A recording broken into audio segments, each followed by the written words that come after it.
Welcome back to the channel, everyone. In today's video, we're going to be looking at a sneak preview of the MLB Futures game, which will be going on tomorrow. If you've been watching my channel for a while, you know I'm a big fan of prospects and watching the minor leaguers come up and making an impact at the major leagues. And tomorrow's Futures game is going to be a chance for everyone to get a chance to watch some of those big name prospects, those guys who you've been trying to collect in Bowman for the last few years, to actually see them play and get a chance to watch them in person. So what I did is I took the rosters off of MLB.com and I picked out one player or a couple players at each position that I'm excited to see. And so here are the players that I'm excited to see play at each position in the Futures game. And we will start with the National League just because it is home field for them, I guess. Their starting pitchers I'm excited to see. I'm excited to see Nick Lodolo. Got his Bowman autograph here out of a Mojo pack from last year's Bowman. And Matthew Liberatore, who's with the Cardinals now, he was the guy that the Cardinals traded Randy Arozarena for from Tampa Bay. They're both former first-round picks.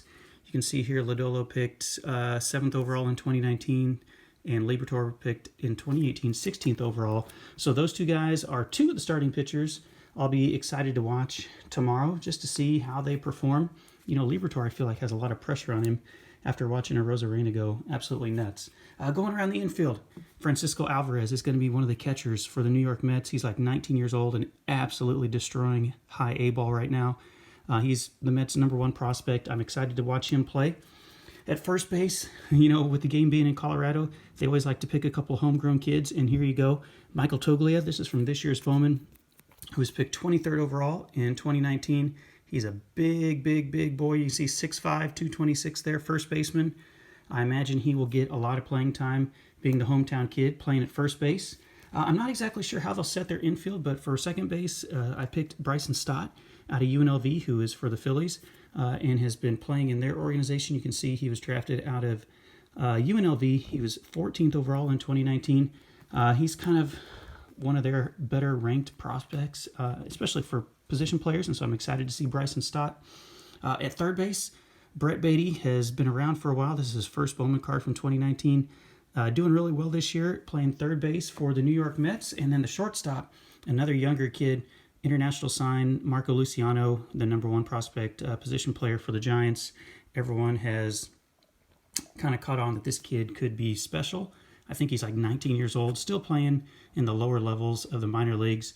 But Luciano will be probably playing shortstop with either him or Stott. Or maybe they'll be, you know, half on, half off. So there's your infield for the National League. In the outfield, I'm excited to see Alek Thomas. You can see this is first Bowman card I picked up from the flea market for $4.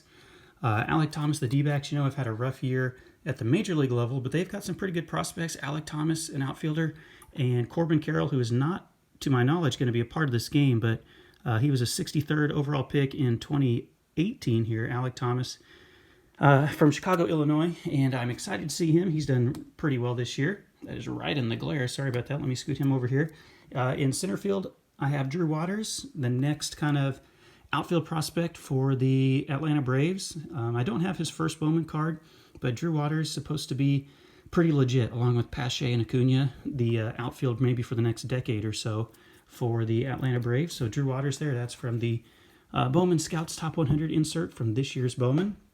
And then a guy who just got moved to the outfield, another homegrown kid here, Ryan Vilade, who got this autograph through the mail from Ryan Vilade. It says here he's a shortstop on the front of the card. You can see that in the bottom right-hand corner. They've recently moved him to outfield. I don't honestly think like his defense was really that strong in the infield, so they're trying to find a spot for him, and so they've transitioned him to the outfield, and Ryan Vilade, who's out of Oklahoma, picked 48th overall in the second round. It says he's out of Texas, but I believe maybe his dad is a college coach, I think, in Oklahoma. And since he sent me an autograph through the mail, I'll be excited to watch him play in front of his hometown fans there at Coors Field. So there you go. There's the National League. Some guys to be looking out for tomorrow in the Futures game for the National League. And now let's go ahead and scrap this up here, and we'll go to the American League. If I'm being honest, I think the American League roster is absolutely stacked. Nothing against these guys here for the National League because they are very good players. And they've been performing well this year, but holy cow.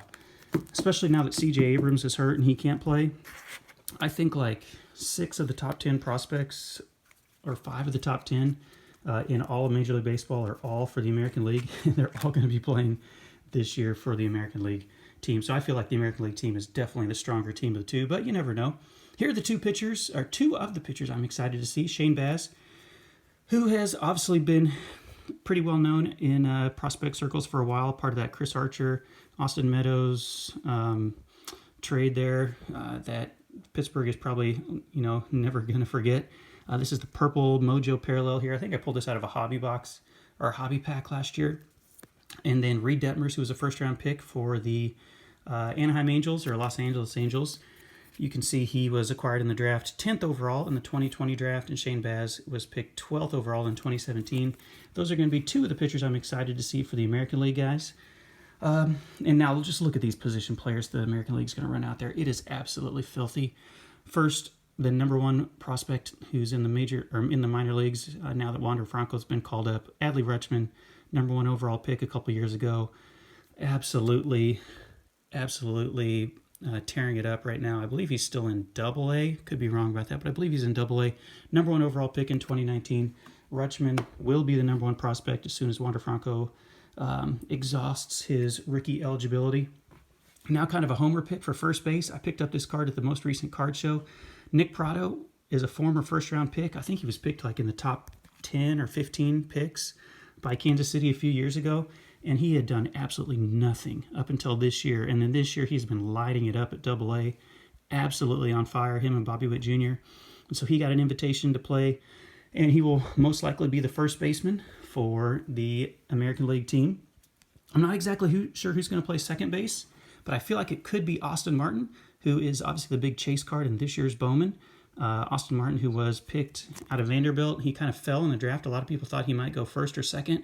And then when Baltimore went with Heston Kjerstad in kind of a cost-saving move, trying to save some money, and then the Royals didn't take Austin Martin, and he fell all the way to 5th overall, and the Blue Jays were like, thank you, I'll scoop him up. And so Austin Martin, who's been doing pretty well, I think he's healthy. And I have him playing second base right now. Not exactly sure how they'll set it up, but Austin Martin will be a name to watch. I've never watched him play a game. I'll be excited to see that. Obviously, at shortstop, I'll be super excited as a Kansas City Royals fan to see how Bobby Witt Jr. does. I believe he's recovered now, had kind of a scare with a little calf/ankle injury last week, but he's back and he played last couple games at Double-A. So Bobby Witt Jr., this was an autograph I got through the mail before I had any of his Bowman cards, so I just had to send this USA Baseball card through the mail. I don't really know if he's doing through the mail autographs anymore. That was kind of last summer before things really got nuts for him, now that he's actually getting to play quite a bit. And then at third base, I assume they'll put him at third base, even though a lot of people think he might be a first baseman full-time. Spencer Torkelson, who was the big card in Bowman draft last year. I don't have his first Bowman card yet. He's one of the guys who I'm still looking for. Spencer Torkelson, who was picked first overall by the Tigers in 2020. You can see that right there. By all indications, going to be an absolute masher in the lineup. And so look at that infield. Holy cow. Like Rutschman, Martin, Witt, Torkelson, Nick Prado. That outfield, the infield is absolutely stacked. And just look at the outfield. Julio Rodriguez, J-Rod, one of the top 10 prospects in all of baseball. Julio Rodriguez will be playing in the Futures game for Seattle. By all indications, he is just going to be an absolute beast as well.